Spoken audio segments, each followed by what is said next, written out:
Assalamualaikum warahmatullahi wabarakatuh. Selamat petang pemirsa TVRI Sumatera Selatan. Kembali berjumpa lagi bersama kita berdua di program Kampungku. Tentunya bersama saya Rizky Amrina dan saya Dalenisa Amsin. Dan selama 60 menit ke depan kami akan mengajak pemirsa berkeliling Sumatera Selatan melihat keindahan kampung-kampung dan juga daerah unik yang ada di Provinsi Sumatera Selatan tentunya. Nah Kiki, melihat hari ini cerah banget. Sekali ya, betul walaupun sekali. harinya agak lumayan panas, tapi kita lumayan cerah juga, jadi harus tetap semangat. Semangat mengajak pemirsa di rumah untuk berkeliling Sumatera Selatan. Benar sekali. Tentunya. Dela, ngomong-ngomong masalah kampung, tentunya kita akan membahas kampung pertama yang akan kita kunjungi yaitu Danau Ranau. Jadi ini Desa Banding Agung, tepatnya itu di Kabupaten Oku Selatan. Jadi Danau Ranau itu tidak hanya memiliki keindahan danaunya saja, tapi di situ memberikan manfaat yang baik untuk para petani. Wow, berarti memang Danau Ranau ini bukan hanya menjadi ikon untuk Kabupaten Oku Selatan, tapi juga ini membawa berkah tersendiri untuk masyarakat sekitarnya. Namun Kiki, kita bukan akan mengajak pemirsa di rumah melihat keindahan Danau Ranau-nya, tapi kita akan melihat pantai yang ada di sekitar Danau Ranau. Mungkin juga pemirsa di rumah baru tahu nih, jika di Sumatera Selatan ini ternyata punya pantai atau ini namanya Pantai Pelangi. Jadi di situ tuh nggak hanya ada satu pantai, Dela, banyak pantai lainnya. Nah, di daerah Pantai Pelangi ini petaninya juga merasakan tanah yang subur di pinggiran Danau Ranau. Langsung saja kita lihat, ini dia liputannya untuk Anda.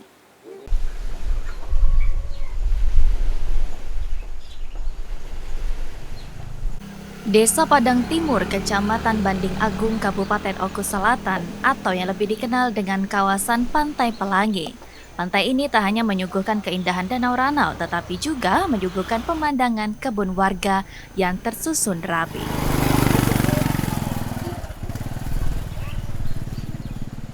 Tanah di pinggiran Danau Ranau merupakan tanah yang subur, sehingga tak heran banyak kita jumpai kebun yang ditanami oleh para petani. Berbagai macam tumbuhan ditanam oleh para petani, sayur-sayuran, buah-buahan, hingga padi.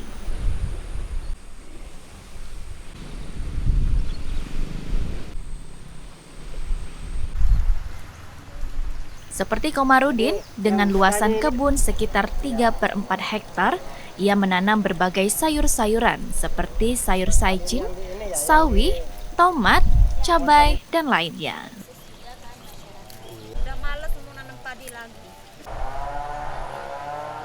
Tak hanya didukung dengan tanah yang subur di pinggiran Danau Ranau, perawatan yang tepat seperti dipupuk dan penyemprotan hama membuat hasil yang ditanam memiliki kualitas yang baik.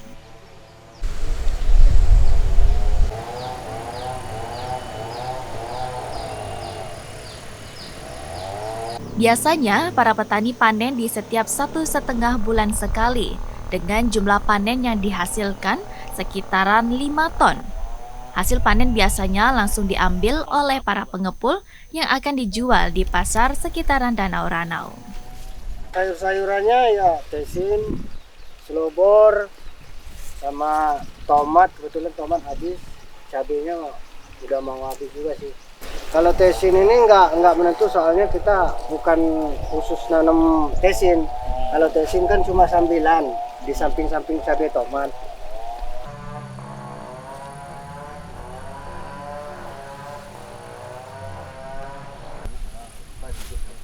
Harga sayuran yang dijual pun bervariasi, seperti sayur sawi dijual Rp3.000 dan sayur saicin dijual Rp2.000. Sebelumnya Komarudin menanam padi, namun sekarang ia beralih menanam sayuran dikarenakan aliran air sempat terganggu, sehingga ia memutuskan untuk tetap menanam sayuran.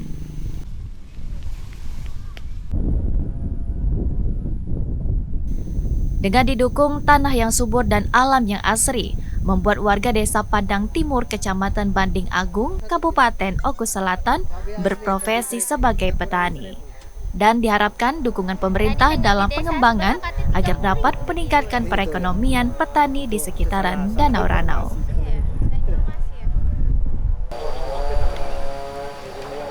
Saudara, tanah di pinggiran Danau Ranau sangat subur sehingga masyarakat sekitar mayoritas sebagai petani yang menanam berbagai tumbuh-tumbuhan untuk perekonomian keluarga.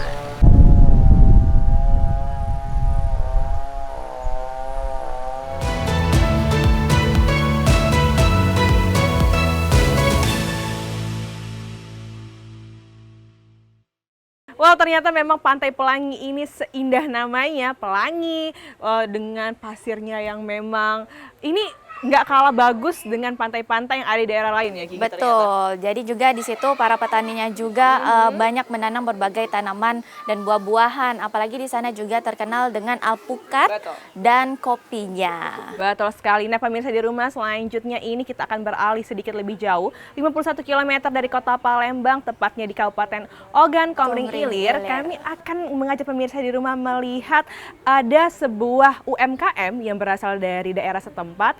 Yang ini ternyata UMKM ini tidak asing lagi untuk kita semua, yaitu pembuatan kemplang. Betul sekali, apalagi di jalan lintas di Kabupaten Ogan Komering Ilir itu banyak sekali para UMKM berjajar di pinggir jalan memajahkan jualannya, yaitu kerupuk kemplang. Dan langsung saja ini dia liputannya untuk Anda. Desa Air Hitam Kabupaten Ogan Komering Ilir masuk ke dalam Kecamatan Jejawi, berjarak sekitar 51 km dari kota Palembang. Mata pencarian penduduknya beragam, ada yang bertani, berkebun, beternak ikan, dan berdagang. Selain keempat mata pencarian itu, ada juga warganya yang bergerak di sektor industri kecil dan menengah. Salah satunya usaha pembuatan kerupuk. Terdapat puluhan usaha kerupuk di sepanjang kiri kanan jalan desa ini. Merebaknya wabah COVID-19 membuat sebagian usaha pembuatan kerupuk terdampak. Beberapa di antaranya terpaksa menghentikan aktivitas. Tidak hanya COVID-19, naiknya harga kebutuhan dan bahan bakar minyak menjadi hantaman telak bagi para pengusaha kerupuk. Mereka berusaha bertahan karena kerupuk telah memberikan kesempatan untuk hidup lebih baik.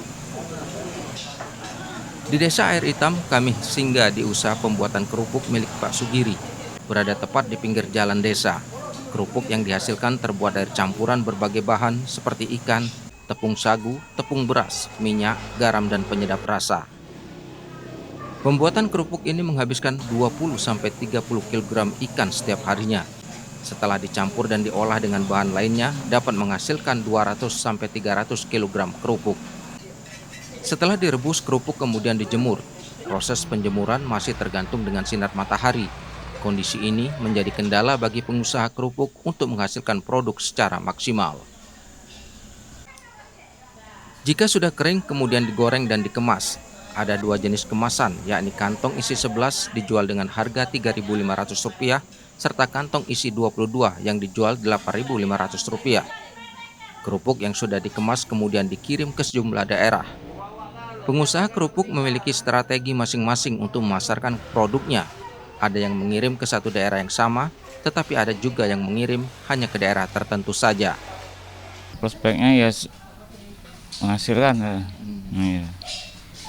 Ibaratnya itu ada pemasukan untuk masyarakat, kan saya sendiri gitu. Untuk Pemasaran lancar. Kalau karena apa? Saya perlu pemasarannya ke luar kota provinsi Lampung. Cuma satu itu, Pak? Iya. Ya karena kalau sudah di sini kerupuk dari desa ini banyak yang bikin. Jadi kurang untuk pemasaran kurang lancar. Jadi iya banyak yang ngisi warung tuh kan banyak mereknya di toko-toko tuh. Jadi resikonya besar. Keberadaan usaha kerupuk di Desa Air Hitam ini mampu mengangkat perekonomian masyarakat sekitar. Keberadaannya mampu menyerap tenaga kerja. Dari segi pendapatan, bekerja pada usaha pembuatan kerupuk mampu meningkatkan penghasilan dari sebelumnya. Para pekerja yang sebelumnya bertani mengaku kehidupan mereka lebih baik karena penghasilan mereka peroleh secara mingguan atau bulanan. Sementara jika bertani, hasil yang didapat lebih lama, padahal mereka memerlukan biaya untuk hidup sehari-hari. Seminggu kalau gaji 2,5. Kalau mau langsung bungkus banyak, double. 400 lebih bersih ya. 400.000. Kerja sini lah. Sebelumnya petani. Ini tidak lagi kalau ngambil upahan tanam tidak lagi. Lebih enak lah kerja kerupuk.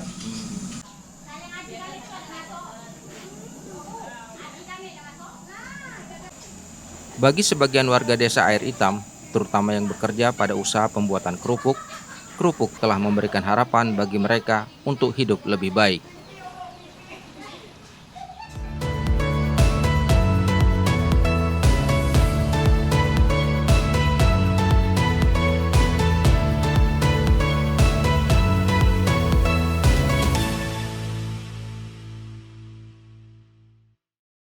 Wah, ternyata daerah Ogan Komering Ilir ini bukan hanya terkenal dengan pindang yang enak, namun juga ini ada kemplang, kerupuk kemplang dari daerah Ogan Komering Ilir ini yang tidak kalah enaknya. Dan juga untuk pemirsa di rumah yang ingin mengunjungi daerah sekitar, jangan lupa membawa buah tangan kerupuk kemplang asli dari Ogan Komering Ilir. Betul sekali, apalagi mungkin di setiap daerah itu memang ada semua yang namanya kemplang ataupun kerupuk, tapi setiap daerah juga memiliki ciri khas masing-masing, Dela. Dan tentunya kita akan memberikan informasi menarik lainnya mengenai kampung yang ada di Sumatera Selatan. Tetaplah bersama kami dalam program Kampungku.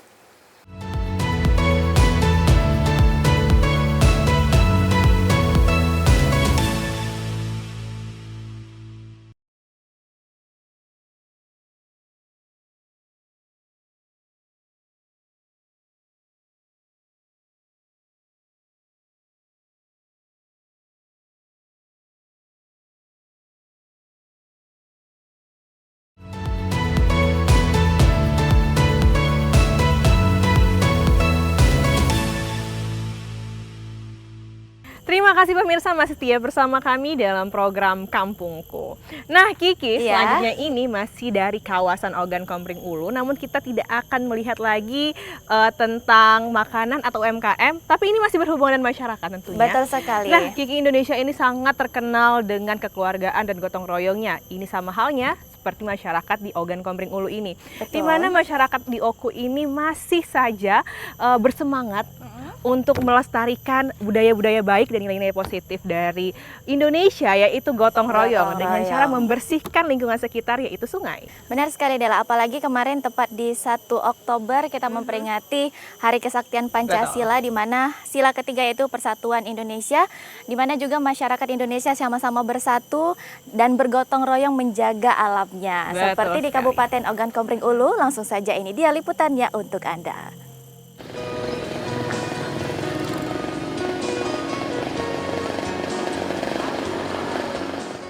Desa Seleman, Kecamatan Semidang Aji merupakan satu dari 143 desa di Kabupaten Ogan Komering Ulu. Desa Seleman, Kecamatan Semidang Aji, Kabupaten Ogan Komering Ulu, Sumatera Selatan ini berpenduduk sekitar 1.800 jiwa atau sekitar 500 kepala keluarga dan tersebar di 6 dusun. Desa ini selain dihiasi hamparan perkebunan karet, juga dilintasi Sungai Ogan. Keberadaan Sungai Ogan sangat berarti bagi warga Desa Seleman, Kecamatan Semidang Aji, Kabupaten Ogan Komering Ulu. Bahkan dulu dari cerita warga setempat, Sungai Ogan diandalkan sebagai salah satu sumber penghidupan, tempat warga mencari ikan serta aktivitas lainnya.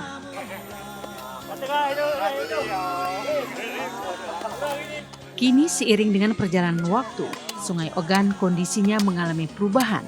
Salah satunya ikan tidak lagi banyak di sini, serta luas sungai yang mulai menyempit.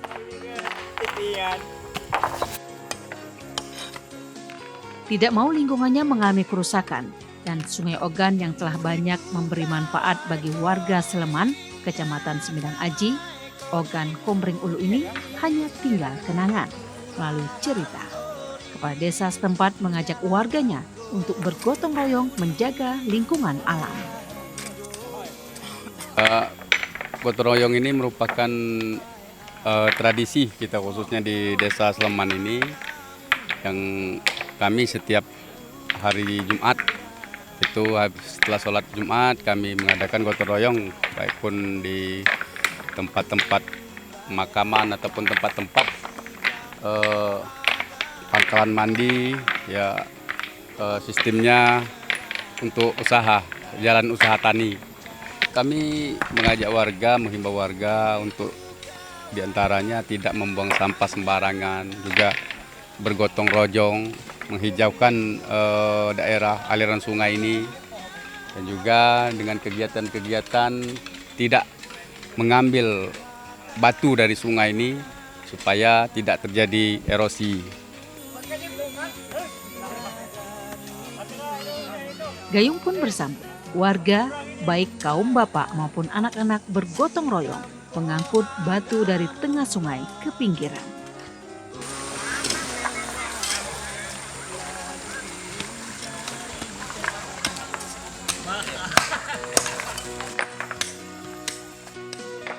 Manfaatnya banyak, selain agar sungai tidak dangkal, juga pinggiran sungai tidak longsor.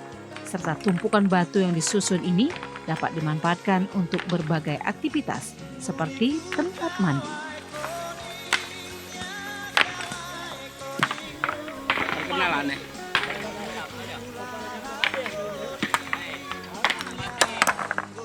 Partisipasi warga untuk bersama-sama berbuat bagi kebaikan diharapkan terus membumi.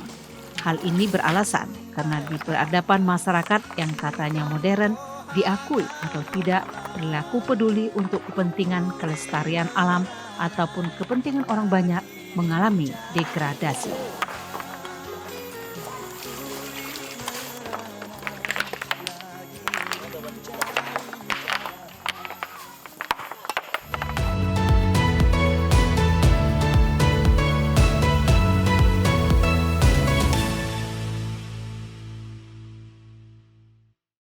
Ternyata Kiki, memang untuk menjaga kelestarian alam ini bukan hanya tugas segelintir masyarakat saja, namun ini tugas kita semua sebagai manusia yang memang membutuhkan alam sekitar untuk menopang kehidupan kita dalam sehari-harinya. Benar sekali, apalagi aliran sungai, di pinggiran aliran sungai juga sangat penting untuk dibersihkan, mengingat juga menghindari banjir ya. Jadi juga kita aman dari bencana banjir. Dan Dela, kita akan bergeser ke Kabupaten Ogan Ilir, di mana di sini ada songket yang memiliki ciri khas tersendiri. Kira-kira gimana sih Dela, penasaran? Penasaran banget nih, kira-kira gimana sih selain songket dari Sumatera, selain songket dari Palembang, namun juga banyak sekali motif-motif songket lainnya khas dari kabupaten-kabupaten atau kota-kota di sekitaran Provinsi Sumatera Selatan. Inilah songket dari Ogan Ilir untuk pemirsa.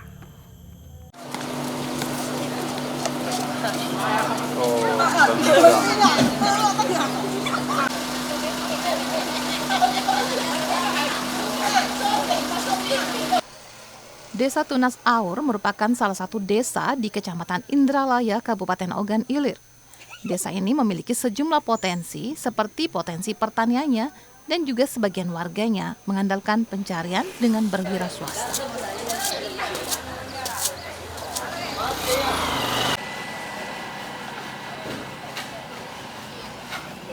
Desa Tunas Aur juga menyimpan keunggulan lain, salah satunya kerajinan tenun songketnya yang indah.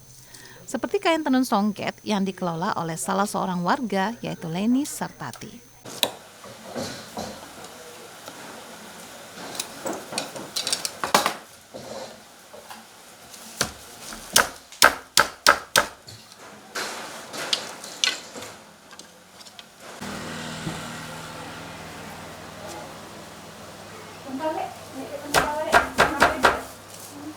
Leni memilih menjual songket dengan motif yang sebagian besar diminati kaum remaja. Songket-songket tersebut dengan warna lembut dan netral. Kebanyakan dari kawan kan, dari via WA, Instagram. Jadi mereka tuh datang langsung ke sini, kadang pesan lewat telepon kan. Nah, kalau untuk sekarang ini pemesanan tuh bisa sampai berapa untuk sekarang dalam satu bulan? Kalau sekarang tuh penjualan Ayu sekitar 100 set 1 bulan. 1 bulan 100 set ya. Dan kalau untuk yang diminati apa? macam-macam deh. Tapi sekarang kan yang paling diminati motif limar tiga negeri. Oh, limar tiga negeri.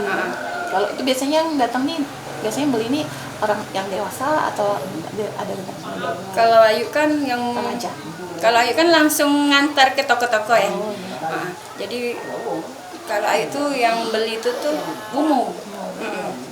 Indahnya kain songket ini tidak terlepas dari peran perajin tenun songket, yaitu Ramsia, yang telah puluhan tahun menenun songket.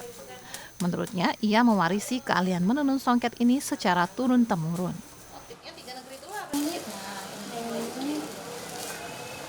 Limar. Oh, ini limar ya? Ini modif ya? Ada ya. Kalau ada yang pesan kita bisa modif. Ketelitian sangat diperlukan dalam menenun songket. Paduan warna harus disesuaikan dengan motif songket yang dibuat. Ada beragam motif yang dibuat oleh perajin songket di desa Tunas Aur ini, seperti motif tiga negeri, rakantula, limar, dan kenanga. Sementara waktu yang diperlukan untuk menenun satu lembar kain yaitu selama 2 minggu. Ini sejak kapan kita jadi perajin? Sejak tahun 2010. 2010 ya? Memang kesulitan dari membuat songket ini apa? Sulitnya putus, memang diluruskan. Nah, kalau untuk sekarang ini, kalau misalnya ada yang pengen pelajari songket, buat songket, apa yang harus dimiliki? Bikin, nampak dayanya. Motifnya ya. Motifnya itu ya, susah ya? Susah motifnya. Nah, kalau ibu sendiri pelajari ini turun-temurun apa? Turun-menurun di rumah sampai anak. Sampai anak sekarang masih ya. Nah, kalau untuk sekarang motif-motif makin berkembang ya? Makin kembang banyak motifnya. Aku ini di motif ini Pak bikin Pak motif ini banyak motifnya. Iya. Motif songket yang paling diminati saat ini yaitu tiga negeri. Sementara untuk penjualan kain songket bisa mencapai 100 lembar per bulan. Penjualan tersebut sebagian besar berdasarkan pesanan langsung. Sementara untuk harga kain songket antara 1 hingga 2.500.000 rupiah.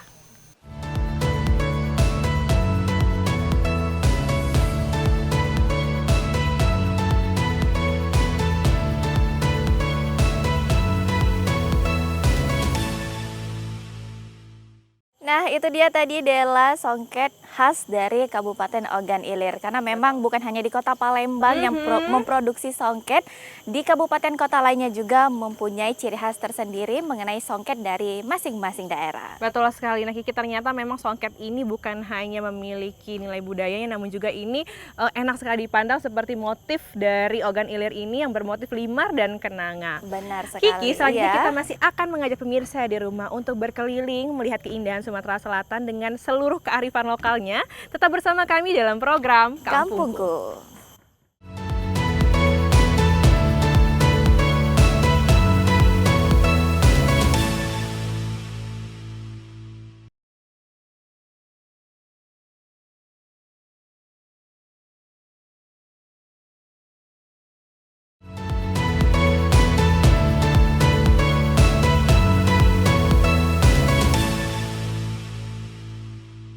Terima kasih masih bersama kami dalam program Kampungku. Dan Dela, kita tadi sudah berkeliling ke beberapa kabupaten dan kota di Sumatera Selatan. Betul. Nah, saat ini kita ke Kabupaten Lahat. Wow, Kabupaten Lahat ini kalau kita ngomong-ngomong tentang Kabupaten Lahat ini pasti yang terbesit itu ada Bukit Barisan, ada Batu Bara, sama Sungai Lematangnya. Sungai Lematang. Tapi kayaknya kita bukan mau bahas itu ya Kiki, melainkan kita akan melihat sisi lain dari Kota Lahat, di mana masyarakat Kabupaten Lahat ini bukan hanya terkenal dengan penghasil batu bara dan juga pertaniannya, namun juga di sini masyarakatnya sangat kreatif, yaitu mengolah kembali limbah dari petai Cina menjadi suatu hal yang lebih bermanfaat. Benar, karena petai Cina ini mungkin memiliki ciri khas yang unik. Jadi kan biasanya petainya lumayan berukuran besar. Jadi petai Cina ini lebih kecil dari ukuran petai biasanya. Betul. Dan dari keunikan bentuk petai ini dimanfaatkan menjadi beberapa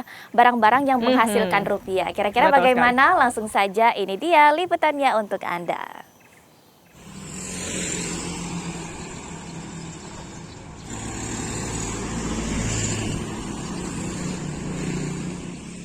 Kelurahan Talang Jawa Selatan, Kecamatan Kota Lahat, selalu ramai dengan aktivitas warga.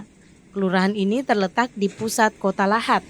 Masyarakat di Kelurahan Talang Jawa Selatan sebagian besar bermata pencaharian sebagai pedagang dan pekerja swasta.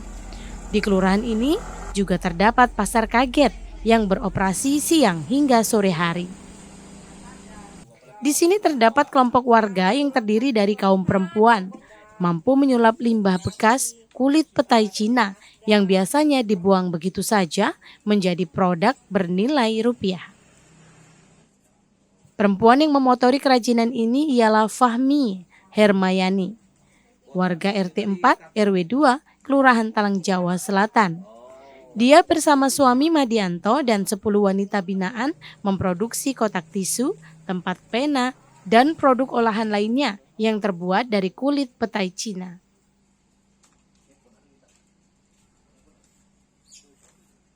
Kulit petai Cina dikeringkan terlebih dahulu dan ditempelkan ke kotak tisu sehingga membentuk pola cantik yang alami.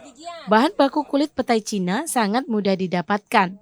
Dalam satu kali produksi dibutuhkan berkarung-karung kulit petai Cina yang kemudian dijemur. Setelah kering dapat ditempel menggunakan lem di kotak tisu. Kering, tapi karena di daun itu banyak yang macam-macamnya, kita ambil yang kering yang masih kuncup, jadi belum lepas, jadi dia tuh masih kuat, dalamnya putih. Kita ngambil di kebun-kebun, di pinggir-pinggir sungai, di sawah, di mana yang ada Mbak, karena itu barang itu kan sebagai limbah sama orang, jadi kita ambil itu gratis kata orang. Dari penjualan itu, Fahmi dan ibu-ibu lainnya dapat meraup omset sebesar 3 hingga 4 juta rupiah per bulan. Bukan hanya itu, mereka juga membuat berbagai kerajinan dari kain perca dan limbah bekas gergaji, menjadi produk seperti keset kaki, bros jilbab, hingga bingkai foto. Nah, setelah aku bikin tempat tisu, pas ada respon dari masyarakat yang istilahnya anak remaja sama ibu-ibu, dia pengen bentuknya itu bervariasi. Jadi aku bentuklah macam-macam. Ada tempat file, ada tempat tisu, ada tempat bingkai foto, tempat pena, macam-macam Mas bentuknya. Bisa kami bikin 50 pieces, tempat penanya bisa lebih dari 50. Ya paling enggak sekitar 50-an lah. Penjualan produk selain secara langsung dan melalui pesanan juga dijual secara online dan pada pameran dan event nasional.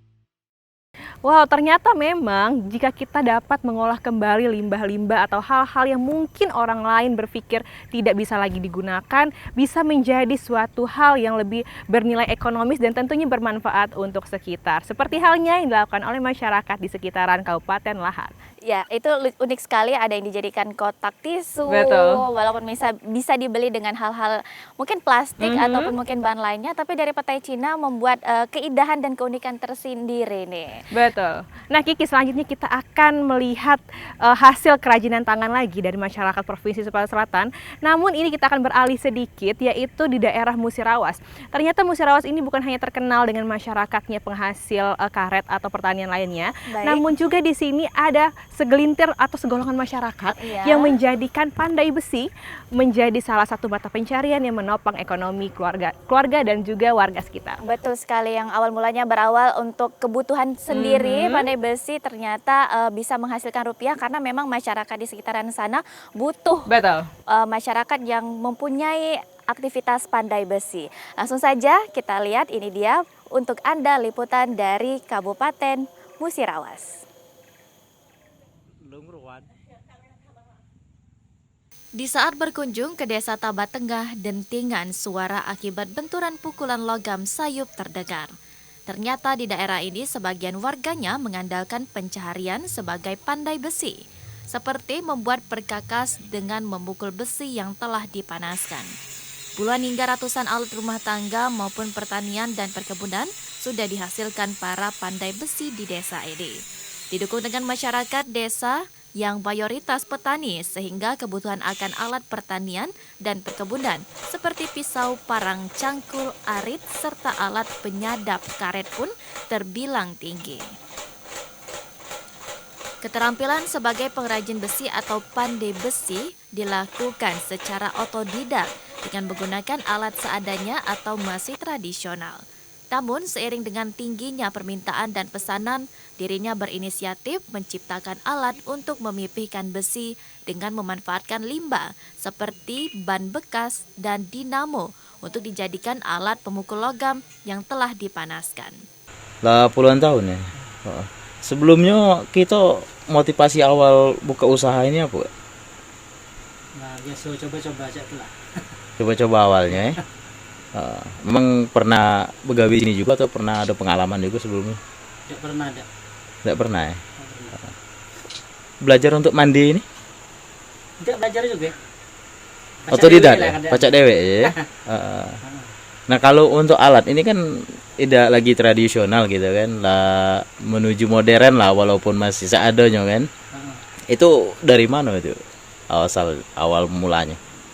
Aparat desa sangat mendukung kegiatan seperti ini, apalagi kegiatan seperti ini dilakoni warga asli desa Tabah Tengah.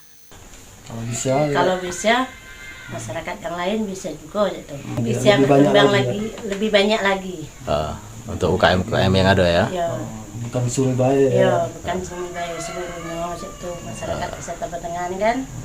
Pacak lebih banyak lagi, lebih sukses lah. Ini usaha-usaha lain di sini apa Bu, Bu selain dari ini Bu? Banyak itu karet, kopi. Bukan tidak mungkin desa Tabah Tengah ke depan akan menjadi home industri pengrajin besi. Mantap. Produk Putra Selanjutnya.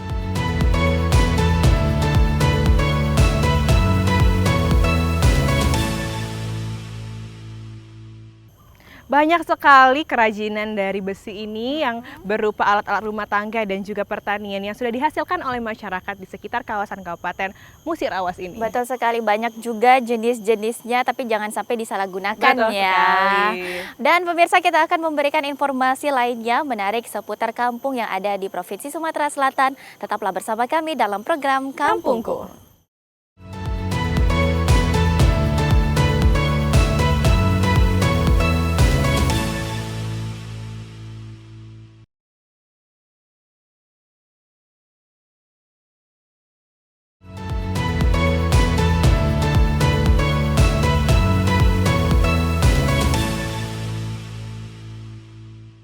Terima kasih pemirsa masih setia bersama kami dalam program Kampungku. Nah Kiki, setelah kita mengajak pemirsa di rumah untuk berkeliling Sumatera Selatan melihat keindahan dan juga kekreatifan masyarakat di sekitar Sumatera Selatan, selanjutnya kita akan beralih dari kota Palembang yaitu di Kota Muara Enim, di mana Kota Muara Enim ini juga masyarakatnya sangat kreatif dalam memanfaatkan alam sekitar. Ini sama halnya seperti yang berada di Kecamatan Lembak. Yes, Kecamatan Lembak ini di sini terdapat suatu wisata alam yang berupa danau yang bernama Danau Suji. Betul sekali. Danau Suji ini dahulu kala, udah lama sekali kan. Dahulunya ini hanya berbentuk danau biasa yang berbentuk rawa, namun sekarang sudah dimanfaatkan oleh warga sekitar menjadi suatu hal dan juga menjadi objek wisata untuk menghabiskan waktu bersama orang terkasih. Baik, tentunya juga dibenahi dan menjadi wisata baru yang ada di Kabupaten Muara Enim. Langsung saja kita lihat, ini dia cuplikannya untuk Anda.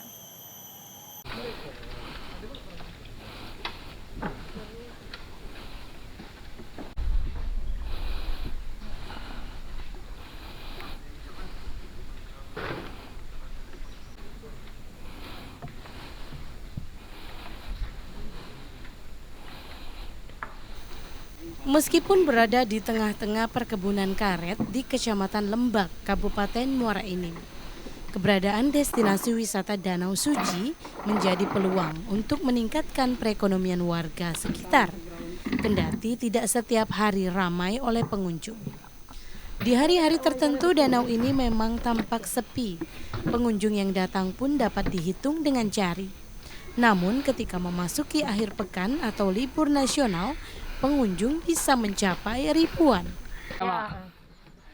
Ambil aja duluan. Lebih 100 Pak. Bukan lagi. Sore rame Bu. Dulunya kawasan ini hanyalah sebuah rawa yang biasa digunakan anak-anak warga sekitar untuk berenang.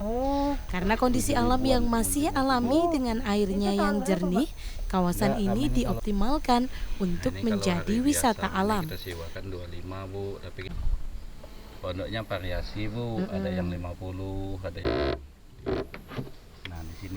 banyak keseruan yang dapat dilakukan di sini, mulai dari bersuap foto, menceburkan diri ke danau, bersantai dan piknik di saung-saung yang disediakan, hingga berkeliling Danau Suci dengan menggunakan perahu atau bebek-bebekan. Bu Ai, Pak. Pak Darmadi Bu. Pak Darmadi. Oke. Pemirsa, inilah wajah Danau Suci yang terletak di Kecamatan Lembak, Kabupaten Muara Enim. Danau ini luasnya sekitar 700 hingga 800 meter persegi dan menjadi salah satu destinasi wisata bagi warga Kecamatan Lembak, Kabupaten Muara Enim dan juga tentunya warga dari luar kota maupun luar provinsi. Menurut Darmadi, untuk menarik minat pengunjung, Danau Suci ini ke depan akan ditambah dengan berbagai permainan yang menarik. Model, sudah itu keramahan kami di sini itu yang utama Bu. Pengunjung lebih utama keselamatannya. Kami usahakan sebaik mungkin apapun yang tertinggal di Danau Suci bisa menghubungi kantin Bu. Insya Allah ada barangnya masih. Ya kalau sekarang ini Bu, alhamdulillah Bu ya, dari Kabupaten Pali, Kabupaten OI, Oki, Banyu Asin juga Bu sering kesini. Antusias warga tuh kayaknya semakin meningkat Bu ya. Ya dengan adanya pelayanan kami juga, kami harapkan yang belum kesini semoga bisa kesini Bu. Untuk sampai ke Danau Suci ini, Anda hanya bisa pulang. Untuk sampai ke Danau Suci ini, Anda hanya membutuhkan waktu sekitar 2 jam saja dari pusat Kabupaten Muara Enim. Jika dari kota Palembang bisa ditempuh dalam waktu 1,5 jam saja.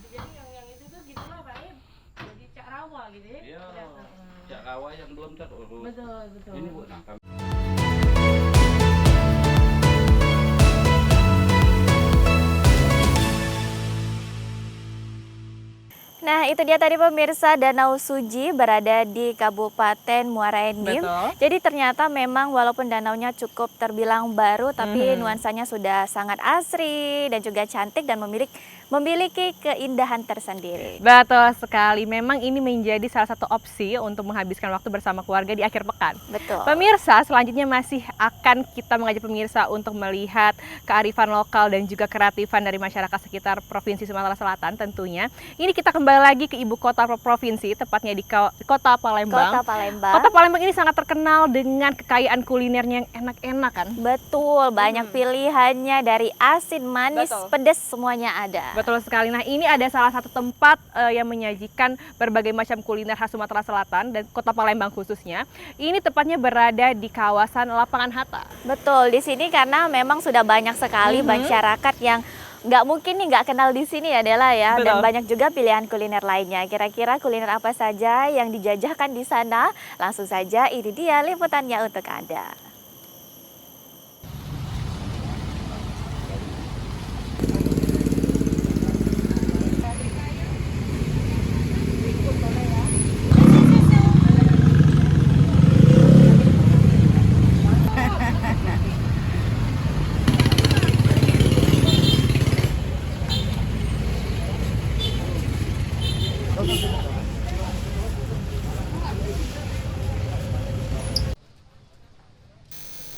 Ada banyak lapangan sepak bola di Kota Palembang. Salah satunya Stadion Lapangan Hatta. Stadion Lapangan Hatta merupakan sarana olahraga pertama di Kota Palembang. Stadion ini terletak di Kecamatan Ilir Timur 1.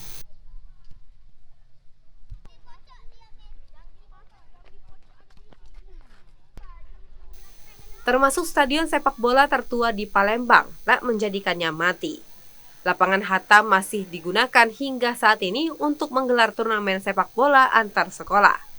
Stadion ini dapat menampung 500 penonton. Hidupnya lapangan Hatta saat ini tampak dari masih ramainya anak-anak berlatih sepak bola di akhir pekan. Semarak warga Palembang untuk tetap melestarikan lapangan ini juga menghidupkan sektor lainnya, yakni kuliner pasar.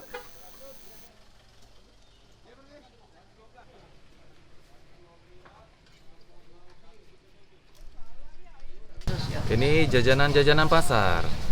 Boleh disebutin apa aja? Wah, banyak nih. Ada lebih 30 item ada ini. Kalau disebutin ini kue-kue ini. Gorengan-gorengan, nasi-nasi. Kayak gitulah jajanan-jajanan Kalau pasar. jajanan yang mungkin dari dulu ada sampai sekarang ini apa aja kok? Lemper ayam, risoles, Shanghai, martabak, pempek-pempek gitu. Oke. Kalau boleh tahu apa yang buat kok tetap melestarikan jajanan pasar ini kok dijual mungkin? Saya sih hanya nerusin orang tua aja ya kemarin ya. Soalnya kan sudah tua jadi ini terusin aja kita nih. Ini buat sendiri semua kok? Enggak, titipan orang semua nih. Kita ambil dari orang semua. Ambil dari orang semua. Iya. Mungkin harapannya ke depan kok? Ya harapan ke depan sih ya agak lebih maju lah kita jualannya. Soalnya kan habis corona kan agak sepi kan. Jadi mudah-mudahan ramai lagi jualannya. Oke, kalau ini mungkin tetap melestarikan jajanan pasar ini gimana kok? Kalau kuliner sih saya kira nggak bakalan mati lah ya. Karena kan semua orang pasti butuh makan kan. Di seputaran Stadion Lapangan Hatta ada banyak jajanan pasar yang dapat ditemui. Warga dapat menjajal beragam kuliner, terutama kue-kue yang sudah ada sejak zaman dahulu.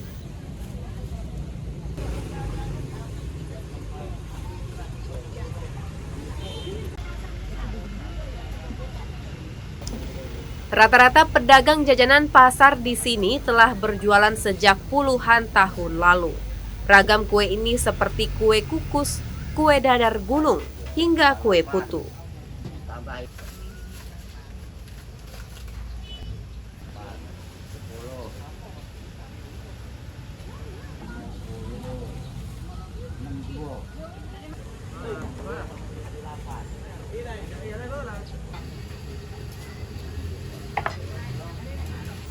Tak ketinggalan makanan khas Palembang seperti pempek, model, tekwan, hingga mie celor. Setiap harinya pedagang dapat menjual hingga 100 buah. Yakub, sudah berapa lama Pak jualan di sini Pak? Jadi jualan di sini tahun 90. Kalau lagi sebelum ramai di sini keliling saya jualan tahun 85. Apa aja yang dijual ini Pak? Ini pempek ini ada berapa macam, ada pistel, ada tahu, ada keriting, ada kulit, ada risol. Ini buat sendiri atau Cak? Buat sendiri. Buat sendiri Pak ya? Apa Pak masih melestarikan mungkin makanan khas Palembang? Ya memang Palembang ini melestarikannya pempek, makan-makanan yang lain juga. Yang ringan juga tetap masih dicari walaupun masih dicari tetap masih dicari pempek segala macam, tekwan, mie ayam, mie celor, mie tabak, ini komplit lah. Masih dicari ya Pak ya. Untuk bedanya mungkin jualan dari zaman dulu sama zaman sekarang mana Pak? Memang kalau sekarang ini memang agak berkurang. Kalau sebelum ini apa ada kasus kita nih kan yang corona nih. Kalau dulu memang agak ramai jualan nih. Sekarang ini ya berguyur aja, mau ujung Palembang itu berguyur. Pembeli jajanan ini banyak berasal dari anak-anak maupun orang tua yang bermain di lapangan Hatta. Adapun warga yang menyempatkan diri untuk sekedar mampir mencicipi. Ada pula warga yang menyempatkan diri untuk sekedar mampir mencicipi kuliner di sini. Masih berdirinya Stadion Lapangan Hatta hingga saat ini membawa berkah bagi masyarakatnya. Sehingga tak hanya menjadi tempat rekreasi, tetapi juga membangkitkan ekonomi di sekitarnya.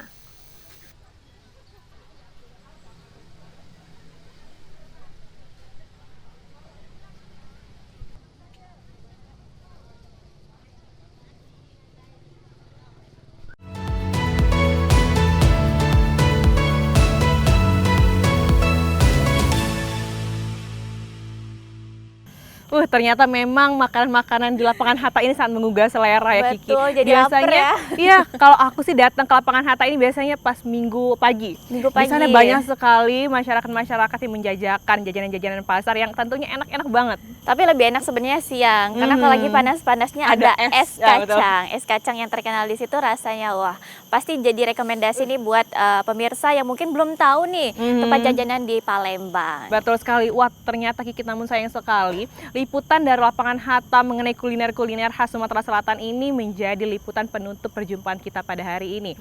Namun untuk pemirsa di rumah yang ingin kampung atau kawasannya diekspos, bisa langsung saja hubungi ke nomor yang tertera di bawah ini. Betul sekali dan Dela, dan tidak terasa sudah 1 jam kebersamaan kita dalam program Kampungku. Terima kasih tentunya sudah selalu setia bersama kami dalam program Kampungku. Dan tentunya kita akan bertemu kembali di episode selanjutnya. Dan saya Rizky Amrina. Dan saya Dalisa Amsin dan seluruh rekan kru yang bertugas hari ini mengucapkan pamit undur diri.